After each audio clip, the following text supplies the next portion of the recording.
Selamat pagi, selamat siang, selamat sore, salam sejahtera bagi kita semua. Pada kesempatan kali ini, saya Aurora Novita dengan NIP 1997-11-17-2020-12-2007 akan menjelaskan tentang nasionalisme, di mana yaitu sebagai tugas Diklat-SAR CPNS Mabes TNI tahun anggaran 2021 dengan WI Suhendra SIP MM.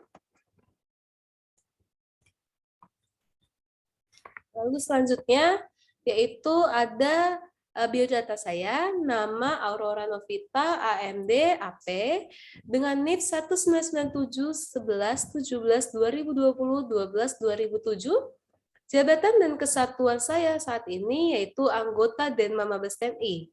Pendidikan umum, yang pertama yaitu ada D3 Administrasi, dan terakhir S1 Manajemen. Diklat atau SUS yang pernah saya ikuti yaitu yang pertama TAR Arsip PNS dan TNI tahun anggaran 2021, dan yang terakhir ada Diklat SAR tahun anggaran 2021. Alamat kantor yaitu di Mabes TNI Cilangkap Cipayung, Jakarta Timur. Alamat rumah saya ada di Kota Bekasi.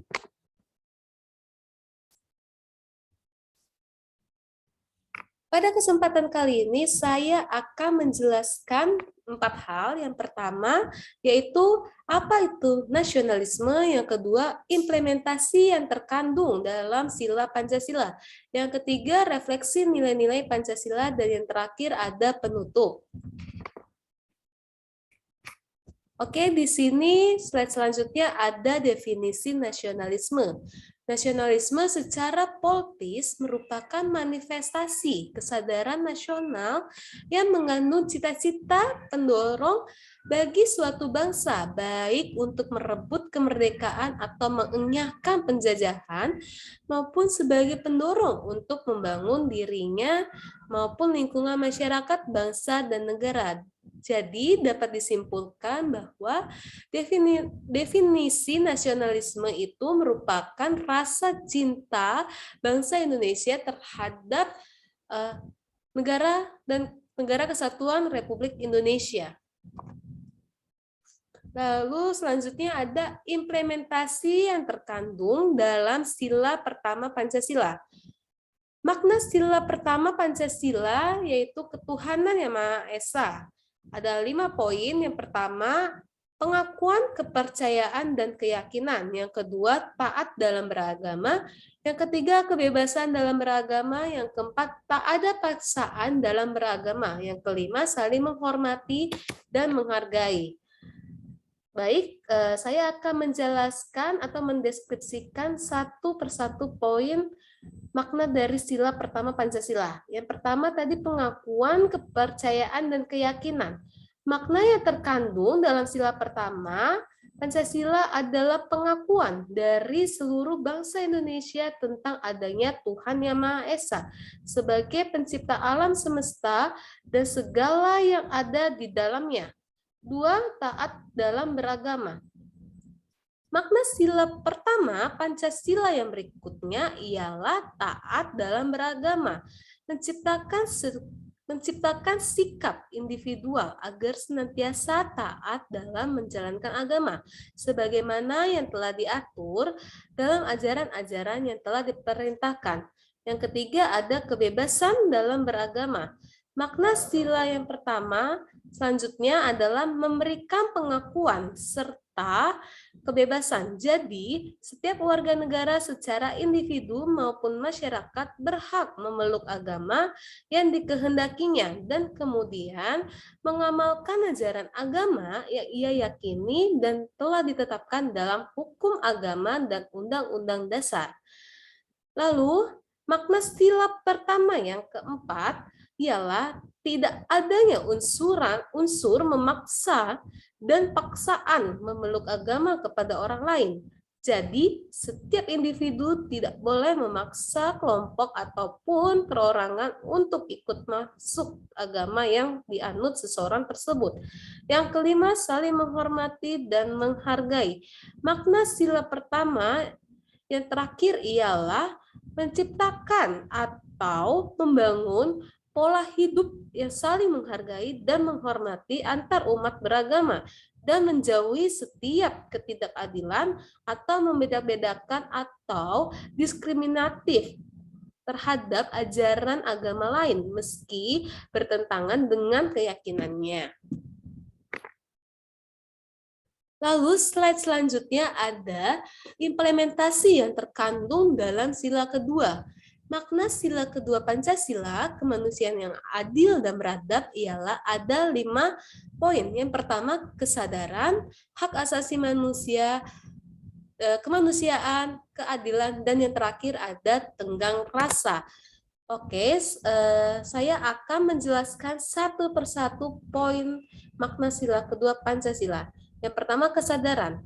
Kesadaran perilaku setiap rakyat Indonesia akan disesuaikan dengan nilai-nilai moral dan tuntutan hati nurani yang ada pada sanubari setiap pribadi masing-masing. Lalu yang kedua ada HAM, hak asasi manusia. Makna sila kedua yang berikutnya ialah serangkaian pengakuan serta menghormati hak asasi manusia atau HAM antar individu yang sejatinya dimiliki seseorang ketika ia baru dilahirkan dari rahim ibunya. Yang ketiga ada kemanusiaan. Makna sila kedua Pancasila yang selanjutnya adalah mengembangkan atau menumbuhkan sikap saling mencintai antar sesama makhluk atas dasar kemanusiaan. Yang keempat ada keadilan. Makna sila kedua Pancasila yang keempat adalah proses untuk bisa menerapkan kehidupan yang adil dan beradab. Yang kelima atau terakhir ada tenggang rasa. Pengalaman dalam mewujudkan sikap yang terkandung dalam sila kedua Pancasila ini bisa memberikan dorongan dalam memunculkan dan mengembangkan sikap tenggang rasa atau saling menghormati dalam hubungan sosial, baik antar individu maupun kelompok.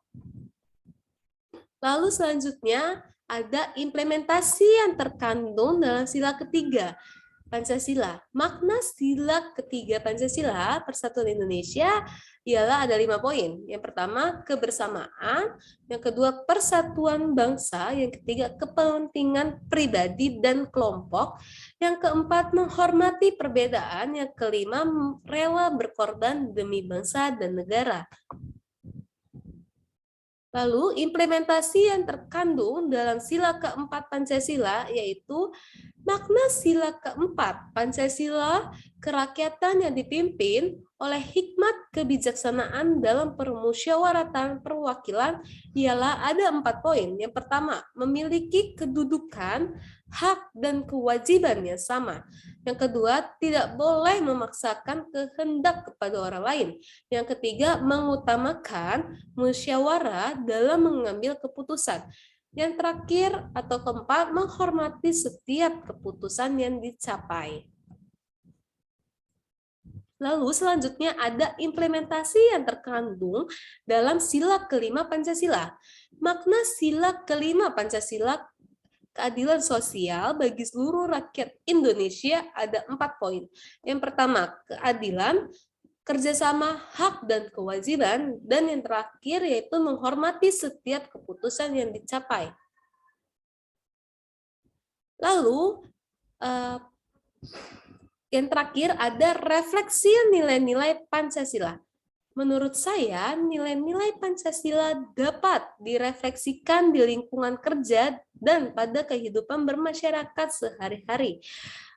Di dalam lingkungan kerja, kita sebagai anggota ASN atau PNS sudah seharusnya bekerja berdasarkan Pancasila dan Undang-Undang Dasar 1945.